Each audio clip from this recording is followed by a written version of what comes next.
Ancien député de la Chambre des communes, directeur artistique et ingénieur de son. Avec Pierre Nantel, entendez l'actualité. Sans fausse note. Alors, j'en parlais, les centres de la petite enfance, grande fierté québécoise, on en parle beaucoup, on en a parlé beaucoup. Le Canada a essayé d'imiter le programme et c'est, je pense, en tout cas dans la vie de plusieurs, au centre de leur vie, ce que font ces éducatrices, ces éducateurs aussi parfois, dans les centres de la petite enfance. Et ils viennent de régler leur contrat de travail. On en discute avec la présidente de la Fédération des intervenantes en petite enfance du Québec, Mme Anne-Marie Belle-Rose. Bonjour, Mme Belle-Rose. Bonjour. On se parle pas assez souvent, vous et moi, parce que, honnêtement, c'est tellement une bonne nouvelle. Vous devez être soulagés. Donc, racontez-nous. Donc, vous êtes en négociation depuis combien de temps? Oui, en fait, notre entente collective était terminée depuis mars 2023, 31 mars. Donc, on était presque à 2 ans sans contrat de travail. Donc, on est très content de pouvoir, à l'aube du congé des fêtes, annoncer à nos membres une entente de principe. Comment expliquez-vous que ça a été si long? En fait, je pense qu'au début, le gouvernement a priorisé le front commun. Il y avait tous les employés du secteur public en négociation. Donc, notre tour est venu par la suite. Il faut aussi savoir que les CPE, c'est c'est toutes des entreprises indépendantes. C'est des organismes à but non lucratif. Mais l'employeur, c'est pas le gouvernement. Donc, on doit négocier un protocole de négociation. Donc, il y a des démarches administratives pour débuter. Mais par la suite, on ne sentait pas de réelle volonté. On l'a vu seulement dans les derniers jours, je vous dirais semaines, mais on a vu vraiment une intensification là il y a pas si longtemps. C'est étrange quand même, cette cohabitation de tel amour de la clientèle pour ces employés de centres de petite enfance. La clientèle vraiment vous soutient et curieusement, on dirait que le gouvernement n'arrive pas à saisir l'ampleur de la sympathie. Pourtant, maintes fois, on a vu les parents vous soutenir sur les lignes de piquetage.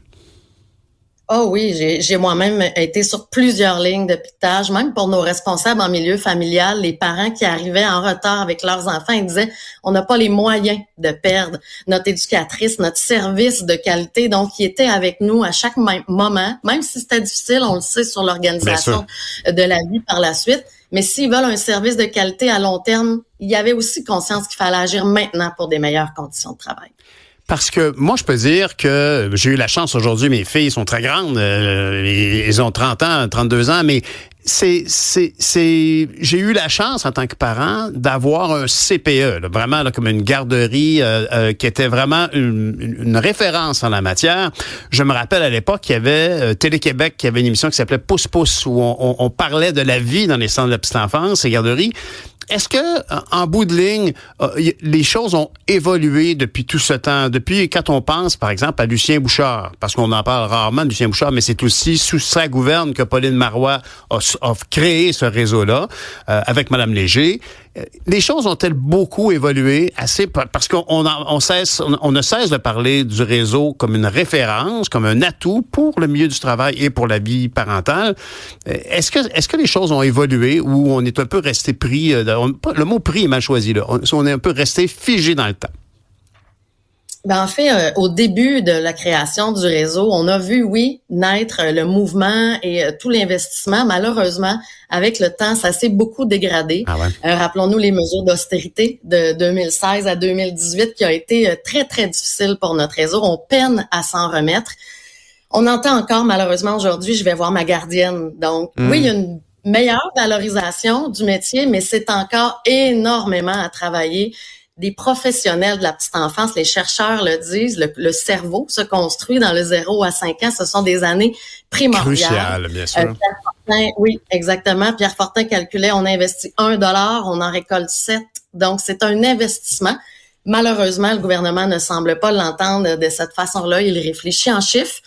Mais bon, on continue quand même la bataille, comme cette entente-ci. Elle n'est pas parfaite, c'est sûr. On rêverait toujours d'atteindre tous nos objectifs, mais quand même, le comité de négociation est satisfait et a hâte de présenter aux membres le résultat de cette entente. Alors là, vous avez mentionné 2 termes qui m'intéressent beaucoup. Le comité de négociation se montre satisfait. C'est pas de guerre lasse?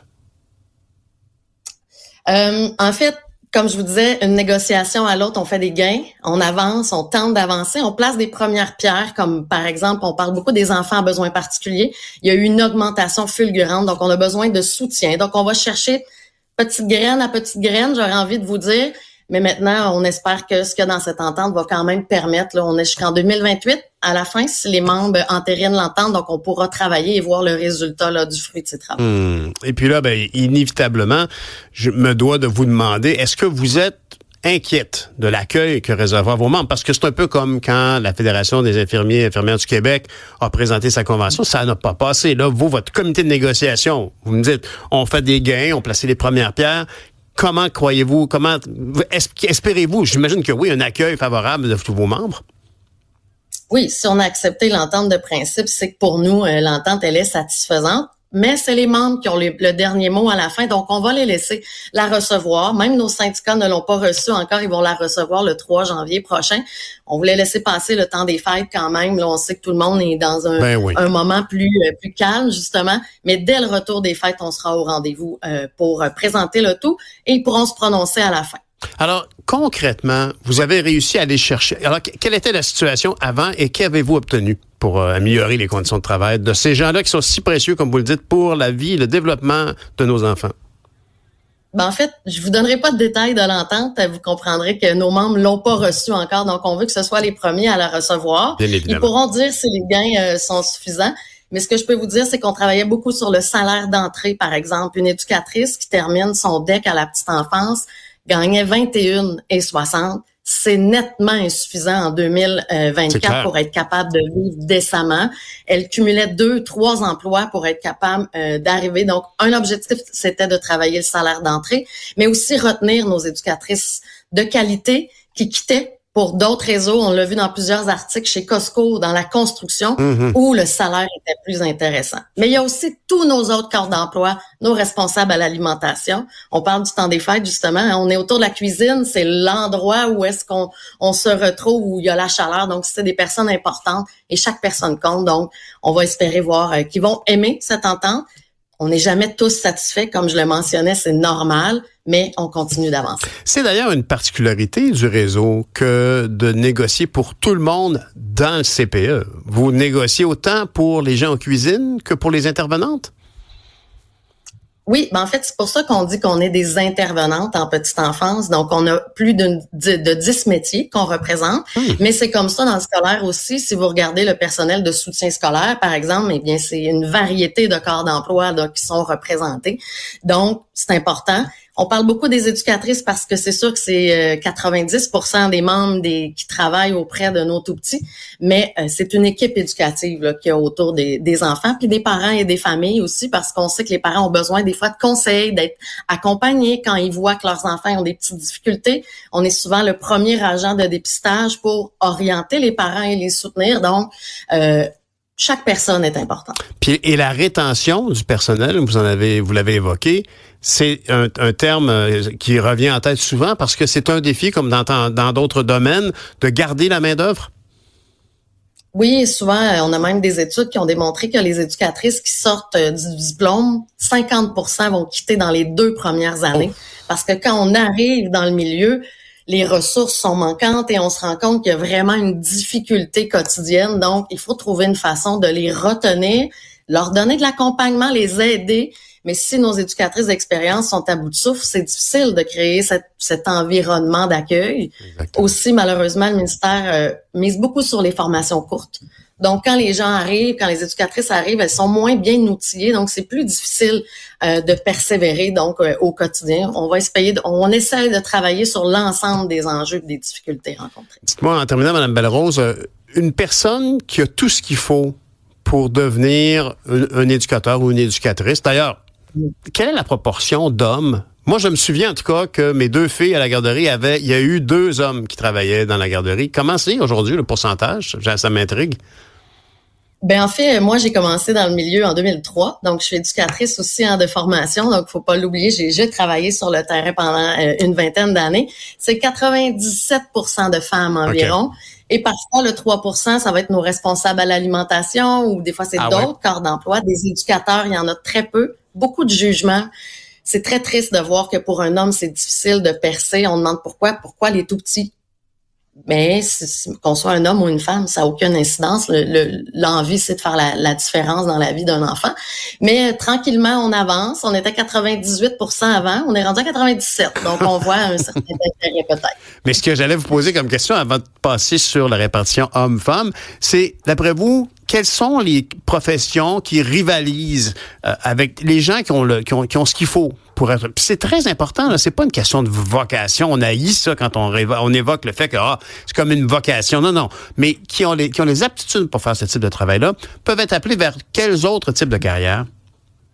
Souvent, les éducatrices qui vont nous quitter, c'est pour le réseau scolaire. Donc, ils vont aller travailler, les horaires sont différents, l'organisation du travail, mais surtout, le salaire est plus intéressant.